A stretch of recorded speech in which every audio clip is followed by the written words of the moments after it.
Once upon a time, in a kingdom far away, there lived a young prince named Edric. He had a gift where he could see spirits, fairies, and various magical creatures which others couldn't see. He could even speak to animals. The king and queen would sometimes see him talking to thin air, which would worry them terribly.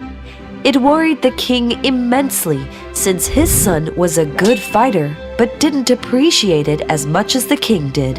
Edric, why don't you come down and train with the soldiers? It might be fun. No, Father. You know I don't like things like that.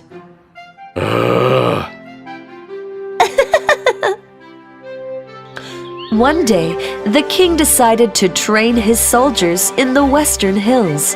So off they marched towards the hills and soon reached there. The king watched them closely as they trained. Suddenly, the king spotted a beast's head poking out from behind a tree. What's that? Your Highness? I'm going into the forest. Before the commander could respond, the king ran into the deep forest, past the trees, trying to find the strange creature.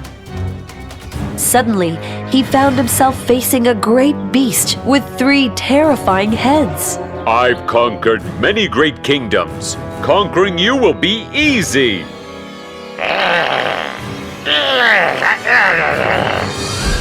Huh? My king! Gathering his soldiers, the commander rushed into the forest. They searched everywhere for the king but couldn't find him. When they returned to the palace, the queen was heartbroken at the news, and the prince was stunned. The kingdom went into despair, and to save it from this, the decision was made to crown Edric as the new king. But over the days, Edric started to get curious. How could no one know about Father's disappearance? I must find out. Commander, I'd like to go to the Western Hills. What? Why? To see what exactly happened to my father. Let us take some soldiers with us again to be safe. So, to everyone's astonishment, the quiet Edric was seen leading an army of men towards the westerly hills. They soon reached there and set up camp. Edric looked around the whole day, wondering if he could spot anything. But when night came, he was disappointed. I guess I'll have to search today too. Huh? That's when he saw the beast's head. It suddenly disappeared, and Edric, just like his father, chased after it. While running, he suddenly got lost. Where did it go? Oh dear, another victim. If only we could help him, but he can't hear us. I can hear you very clearly. Oh, how? Edric told them all about his special gift, which amused the fairies. Now, what did you say about helping me?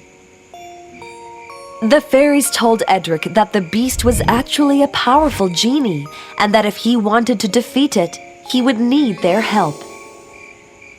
Here, take this bottle. It can be used to trap the genie, but you must wait until he transforms from the beast. Edric thanked the fairies and went to find the beast. He soon found it waiting for him. It pounced at him, but Edric was nimble and easily dodged its attacks. The genie couldn't use his powers in the beast's body and soon transformed back into himself. You puny human! You think you can beat me? Now I'll show you. Seizing his chance, Edric grabbed the bottle and threw it at the genie. No! Ah! The genie found himself trapped inside the magic bottle. Let me out! Tell me where my father is, or you'll remain in this bottle forever. But the genie refused to talk, so Edric took the bottle back to the palace where he kept it in his room. One day, a maid entered Edric's room while he wasn't there. The genie used this chance to create havoc. Oh, humble woman. Who's there? Your kingdom has been cursed. Your king has mysteriously disappeared. Your new king, who has no interest in war, suddenly marched with a giant army to the hills. He has been possessed. Do you still doubt me? Your kingdom is cursed. The maid was terrified of this invisible voice and ran out of the room. Soon, rumors spread wildly, and the whole kingdom started to doubt the young king. Edric was oblivious, but the queen caught the strange glances. What if he's really cursed? We may need a new king. Oh, dear. Edric isn't safe here. The queen decided to feign sickness and called in her son. Mother, what's wrong?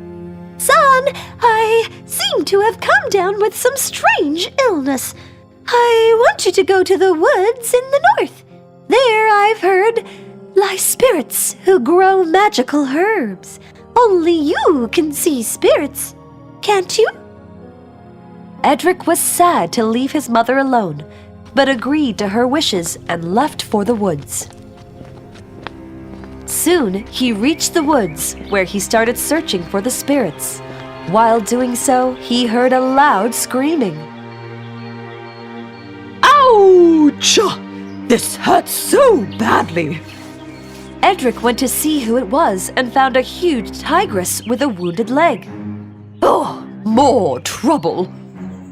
I am not trouble. I came here since I heard you screaming. You can understand me? Edric explained himself to the tigress while he carefully checked her wound. That looks really painful. Mind if I help you? She nodded suspiciously, so Edric carefully treated and bandaged her leg. Thank you, Edric. You seem to be a nice person. Tell me, where did you get that mark from? Oh, this? Edric told the tigress all about his father and the genie he had encountered. The tigress was suddenly excited. That's him! That's the genie I'm looking for! You see, I belong to Princess Rosabelle of the Ruby Kingdom. The genie comes from an ancient forbidden book we had opened. The tigress explained that only the princess could trap the genie back into the book, and so before she could, he had trapped her in the magical tower. So, I've been trying to find him for a long time. We have to get him. So the prince rode on the tigress's back and returned to his kingdom. He snuck in and quietly took the bottle containing the genie and left his palace. The tigress took Edric to the magic tower where the princess was kept. Princess! Don't worry, we'll definitely save her. They opened the heavy door of the tall tower and entered a room which was engulfed in flames. Oh! We can't go through this! No, I have an idea. Water spirits, please help us. Just as he finished, 3 powerful water spirits appeared. They put out the flames with their magic, and soon Edric and the tigress crossed the room to open another door. Oh no! The two had stepped into a room with a deep pit. In that pit lay hungry lions, waiting to devour anyone who fell in. Spirit of the wind, I call on you for help. And immediately a sweet-looking spirit came by and carried Edric and the tigress across the dangerous pit. Finally safe. I hope the princess is on the other side. He opened the third door, and there, to their joy, stood the lovely Princess Rosabelle.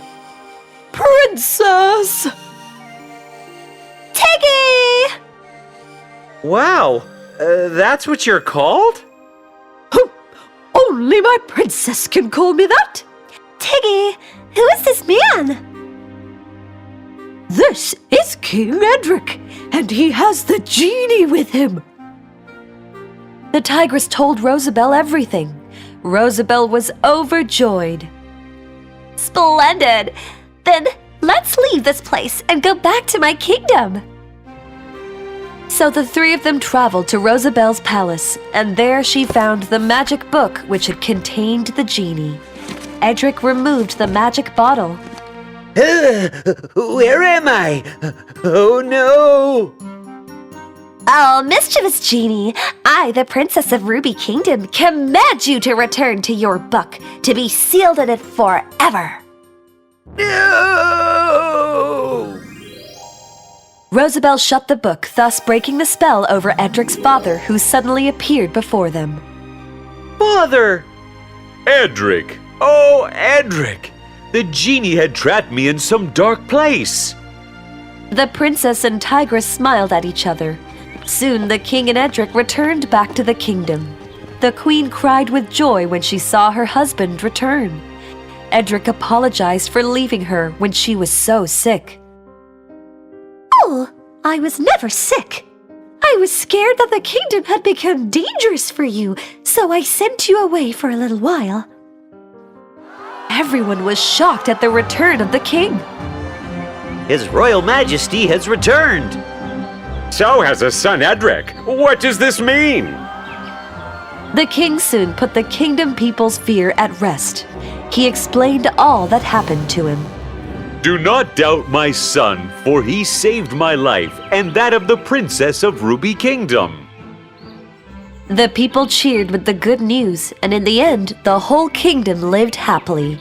Edric and Rosabelle became good friends and would play with Tiggy all the time.